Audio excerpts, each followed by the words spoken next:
So Duke Tobin currently is at the Senior Bowl, and one draft prospect who could be either a late first round or early second round pick talked about how he wants to join the Bengals.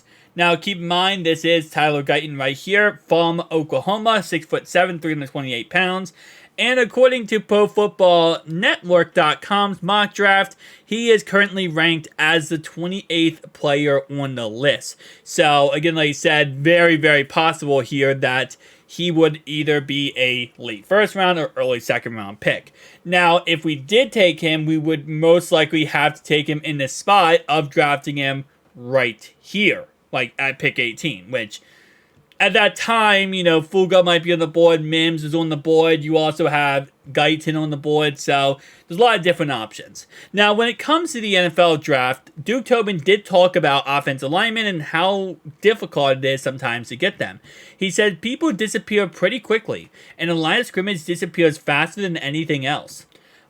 Which is absolutely true. I mean, you look at the best tackles, the most polished tackles, they go in the first 20 picks. They do. They go completely. And then after that, you get more of a raw, a raw, kind of untamed product that you're going to have to kind of mold as a team and be able to figure out. He continued and said, you have to be good up front. That's where it always starts, and that's where it starts this year. There is a good crop of linemen. This is a good game here. They've done a good job bringing in people. Even at the East-West game, there were some guys that were interesting. Now, continuing a little bit down the line here, I do want to talk about what he looks for in offensive linemen, and he does say right here there are traits and there's a lot of intangibles, and get what makes a guy tick. You want guys that grind and fit in a group. You want a guy that wants to be in the group. If you don't act that way off the field, then normally they're not going to suddenly act that way on the field. So pretty much just looking for, a guy who is not just trying to fake it, or like on the field and act like he's a great guy and everything's good and he's working well with others. And off the field, he's a troublemaker. He's causing problems. If they act that way off the field, they probably act that way on the field. So it's more of a character. So it looks like with Duke Tobin, he's kind of saying that, not only are they looking for a player who is good and has all the intangibles, but also a player with a good character. Now, Tyler Guyton talked about his biggest mentor, and a lot of the reason why he wants to join the Bengals is because his biggest mentor is Orlando Brown. Here's what he had to say. He's been a great mentor. He's like a big brother, Guyton said. He's telling me to take this time very personal because it's going to separate me into the draft. He's very respectful to me, even though he's already in the league. But he talks to me like a brother.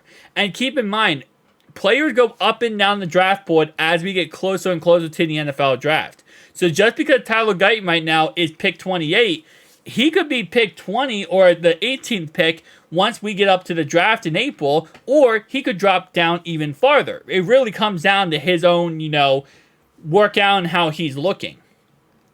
Tobin actually went ahead and talked about Orlando Brown a little bit. He said Orlando has his intangibles are off the chart.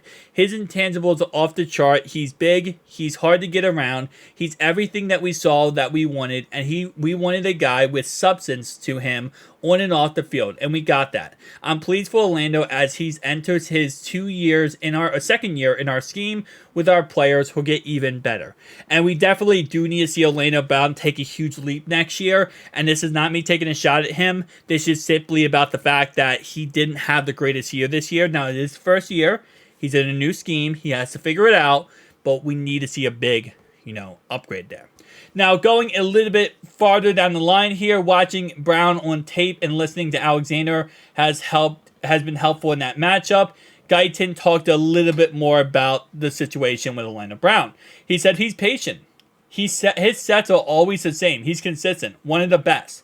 Paul taught me how to stay patient on pass sets and working around against inside moves and not shooting hands before my feet before hands.